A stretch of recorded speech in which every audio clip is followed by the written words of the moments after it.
Մենք դեռ Հայաստանի կողմից Եվրամիությանն անդամակցելու հայտ չենք ստացել, երբ ստանանք կքննարկենք, ազատությանը տված բացառիկ հարցազրույցում ասել է Դաշինքի ընդլայնման հարցերով հանձնակատար Մարտակոսը։ Չհստակեցնելով դիմում ստանալու դեպքում Բրյուսելը հավանություն կտա, թե ոչ, եվրոպացի բարձրաստիճան դիվանագետը միայն ընդգծել է. Երևանում հնչող այդ ցանկությունը ցույց է տալիս, թե որքան գրավիչ է այսօր եվրոպական ընտանիքը։ EU is higher than it used to be. Այն ինչ տեղի ունեցավ Հայաստանի խորհրդարանում ցույց է տալիս, որ Եվրամիության գրավչությունն հիմա ավելի բարձր է, քան նախկինում։ Ցանկացած երկրի համար Եվրամիության անդամակցությանը դիմելու համար երկու պայման կա։ Այն պետք է լինի պետություն եւ լինի Եվրոպայում։ Մենք Հայաստանից դիմում դեռ չենք ստացել։ Երբ ստանանք կքննարկենք, բայց ինչպես ասացի, սա ցույց է տալիս, որ մենք հետաքրքիր ենք բազմաթիվ երկրների համար։ Interesting for many other countries. Որոշումն ընդունվել է։ Անցած ամիս Հայաստանի խորհրդարանն ընդունեց Եվրամիությանն անդամակցության գործընթացի մեկնարկի մասին օրինագիծը։ Միաժամանակ պաշտոնական Երևանը հայտարարեց, թե օրինագիծը համահունչ է Եվրամիության հետ հարաբերությունների խորացման ծրագրին եւ Հայաստանի որդեգրած բալանսավորման արտաքին քաղաքականությանը, սակայն այն Եվրամիության անդամակցության հայտ չէ։ Այդ դիմումը ներկայացնելու համար Հայաստանը մի շարք ընթացակարգեր պետք է անցնի, երբ լինի կդիտարկենք, ազատությանն ասել է Մարտակոսը։ There are some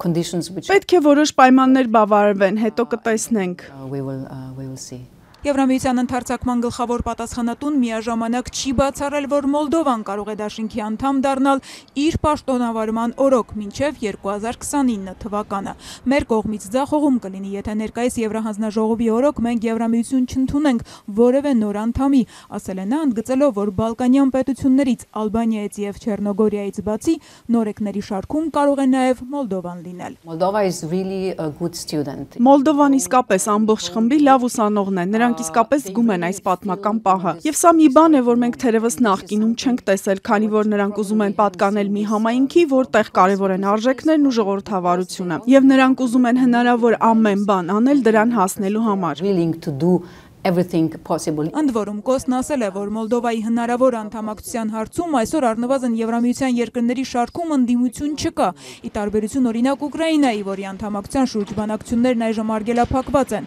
Հունգարիան վետո է կիրառել, պնդելով, թե Կիևը պատշաճ չափով չի պաշտպանում իր հունգարալեզու փոքրամասնության իրավունքները։ Պետք է տեսնենք ինչպես ենք համոզում Բուդապեշտին հետ կանգնել այդ որոշումից, ասել են ընդարձակման հարցերով հանձնակատարը, պնդելով, որ Ուկրաինայի անդամակցությունը Եվրոպական դաշինքին ոչ միայն քաղաքական որոշում է, այլև անվտանգային։ Enlargement is not only about entering or becoming a member of the EU.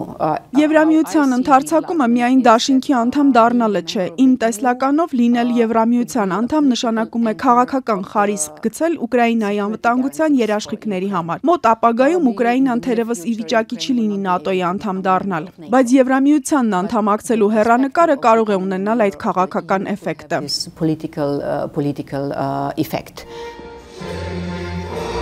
Մոլդովայից ու Ուկրաինայից բացի 3 տարի առաջ նաև Վրաստանը Եվրամիության անդամակցության տեխնացուի կարգավիճակ ստացավ։ Թբիլիսիի հետ բանակցությունները սակայն այժմ փաստացի փակուղի են մտել։ Բրյուսելը քննադատում է Վրաստանի իշխող վրացական երազանքին արևմտյան արժեքներից շեղվելու, մի շարք աղմկահարույց օրենքներ ընդունելու եւ անցած տարվա զանգվածային բողոքի ցույցերը բռնությամբ ճնշելու համար։ Մենք կարող ենք ավելի հեռուն գնալ եւ Թբիլիսիի դեմ պատժամիջոցներ կիրառել, այդ թվում սառեցնել անդամակցության շուրջ բանակցությունները կամ ազատ վիզային ռեժիմը, ազատությանն ասել է եվրոպացի բարձրաստիճան դիվանագետը, միաժամանակ պնդել, պատժելուց առավել խելամիտ է պահպանել երկխոսությունը Թբիլիսիի հետ։ I think the most easiest way is not to speak.